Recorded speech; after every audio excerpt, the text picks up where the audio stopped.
Hey guys, welcome to Wager Talk TV. My name is Minty. You can find me on Twitter at Minty Bets. Joining me today, I have Drew Martin at Drew Martin Bets and Teddy Covers at Teddy_Covers on Twitter.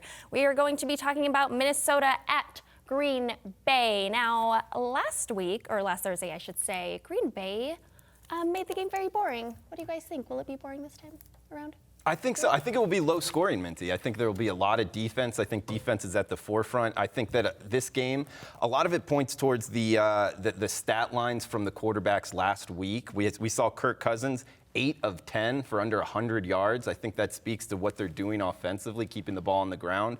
And also on the other side, Aaron Rodgers, 18 for 30 for just over 200 yards. That's not like him as well. Yeah. Neither offense really looking to throw the ball down the field. So I think defense dominates again, and it makes me look towards the under here. I agree.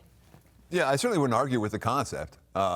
We have what looks like two of the better defense in the NFL. The question that we're going to find out on Sunday is whether it was Mitch Tribusky just being bad or whether that Packers defense really has something. Because Green Bay, certainly they haven't had a defense that's been anywhere near elite in recent seasons. And the defense we saw week one, I mean, look, the Packers were able to march down the field to put the ball in the end zone exactly once.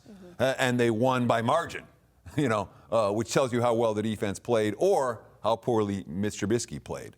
I do think that we are going to see both teams try to establish the run. That's what the Vikings were all about last week. And when you talk about, there were 11 dropbacks for Cousins entirety in the game. That's the game Minnesota would love to play. They'd love to have Dalvin Cook, do what he did a week ago.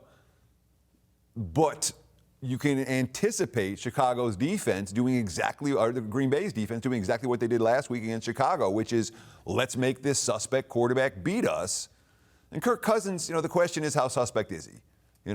But in a tight game in the fourth quarter, which this one feels like it's likely to be, Aaron Rodgers versus Kirk Cousins, it's not really something where Kirk Cousins has the edge.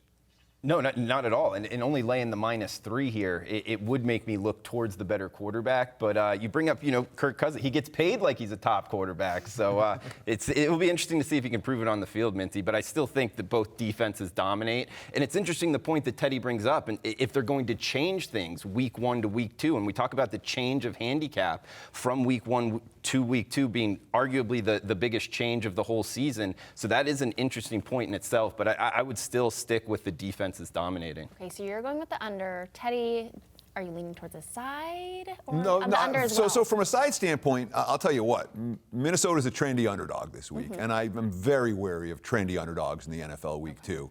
That being said, my powering number comes out that less than a field goal for this game, so there's no way I'm laying it with, I'm going to lay 3 with Green Bay. So sidewise, it's a no.